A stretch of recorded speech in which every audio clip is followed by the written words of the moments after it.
Good morning, students. We have completed this chapter till industrial sector on the eve of independence. Now I am explaining foreign trade under the British rule. India has been an important trading nation since ancient time, but the restrictive policy of commodity production, trade and tariff pursued by the colonial government adversely affected the structure, composition and volume of India's foreign trade. Consequently, India became an exporter of primary products such as raw silk, cotton, wool, sugar, indigo, jute, etc., and an importer of finished consumer goods like cotton, silk and woolen clothes, and capital goods like light machinery produced in the factories of Britain. For all practical purpose, Britain maintained a monopoly control over India's export and imports. बच्चों, आज हम foreign trade के बारे में पढ़ेंगे कि India का foreign trade Britishers के टाइम में कैसा था।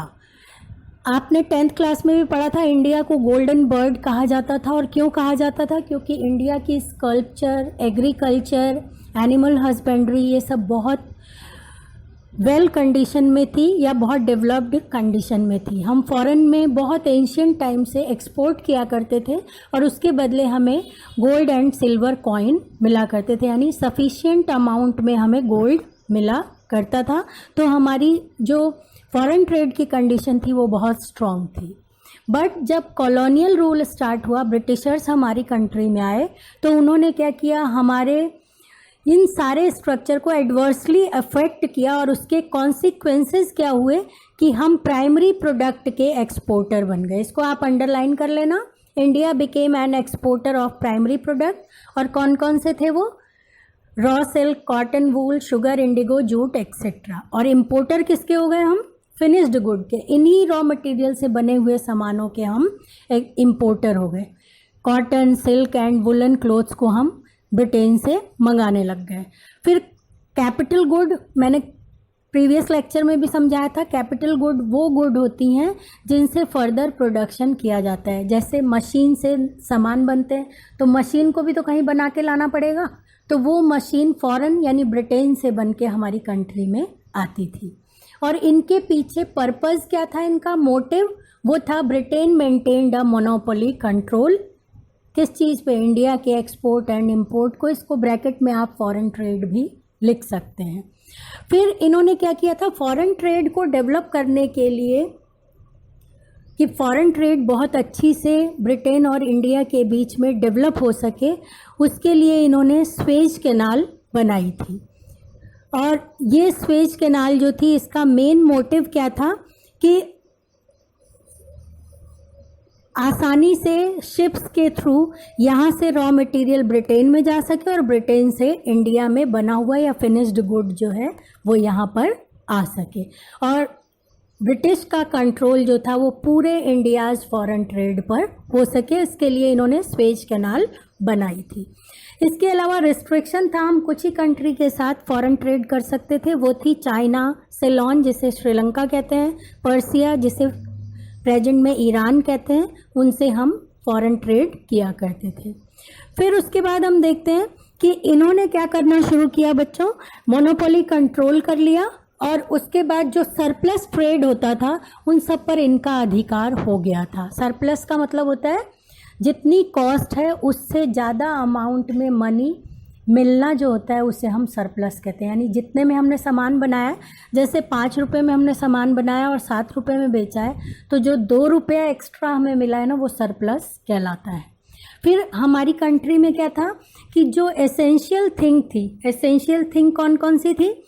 फूड ग्रेन, क्लोथ, कैरोसिन, रोटी कपड़ा और मकान कहते हैं ना जिसे, तो वो सब सामान, कैरोसिन से चूल्हे वगैरह जलते थे, कच्चा तेल होता था। तो ये इन चीज़ों का हमारे डोमेस्टिक मार्केट में स्कैरसिटी थी, यानी कमी थी, जिसके कारण इंडिया के पास क्या हो गया था, बहुत ज़्यादा बर्डन हो गया था। और इसके रिजल्ट में हम देखते हैं कि एक्सपोर्ट सरप्लस बढ़ तो रहा था, लेकिन उसका फ़ायदा किसको मिल रहा था? सिर्फ ब्रिटिश गवर्नमेंट को मिल रहा था। इंडिया को उसका कोई फ़ायदा नहीं मिल रहा था। फिर हम देखते हैं धीरे धीरे इनविजिबल आइटम इंपोर्ट हो रहे थे, जिसके कारण इंडिया का वेल्थ जो था वो ड्रेन हो रहा था। तो ये था हमारा फॉरेन ट्रेड। अब मैं एक बार दोबारा से रिवाइज करा देती हूँ आपको। फॉरेन ट्रेड के अंदर इंडिया में हम देखते हैं 5 इम्पॉर्टेंट थिंग है। सबसे पहली थी इंडिया का जो एक्सपोर्ट और इम्पोर्ट था, net exporter of primary product, जिसे हम रॉ प्रोडक्ट भी कह सकते हैं, and importer of finished good. फिर सेकंड इम्पॉर्टेंट थिंग थी monopoly control of India's foreign trade. उसके लिए इन्होंने स्वेज कैनाल बिल्ट की थी। स्वेज कैनाल के बारे में बच्चों थोड़ा सा मैं आपको बता देती हूँ। स्वेज कैनाल ओपनिंग हुई थी कौन से ईयर में? 1869 में।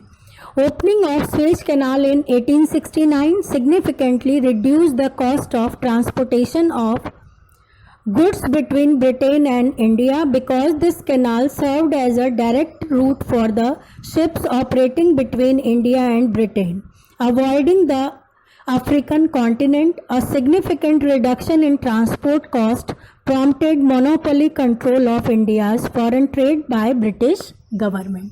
कि अफ्रीकन कॉन्टिनेंट से नहीं होते हुए डायरेक्ट रूट इन्होंने निकाला था स्वेज कैनाल के थ्रू, जिसके कारण इजीली, आपने पहले भी पढ़ रखा है, वाटर वेज जो होते हैं वो थोड़े चीपेस्ट होते हैं, तो उस वाटर वेज के थ्रू यहाँ से रॉ मटेरियल ये ले जाते थे और वहाँ से फिनिश्ड माल लाते थे।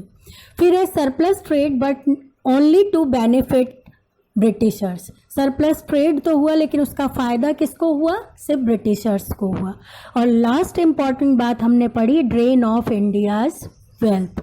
भारत का धन जो था वो धीरे धीरे निकलने लग गया, क्योंकि यहाँ पर जो एडमिनिस्ट्रेटिव एक्सपेंसेस थे वो बहुत ज़्यादा थे। ब्रिटिश गवर्नमेंट पे जो खर्चा था वो बहुत ज़्यादा था, और ये सारे एक्सपेंसेस जो थे वो सारे के सारे ब्रिटिश गवर्नमेंट इंडिया के धन से किया करती थी। इससे धीरे धीरे हमारा धन यहाँ से बाहर जाने लगा।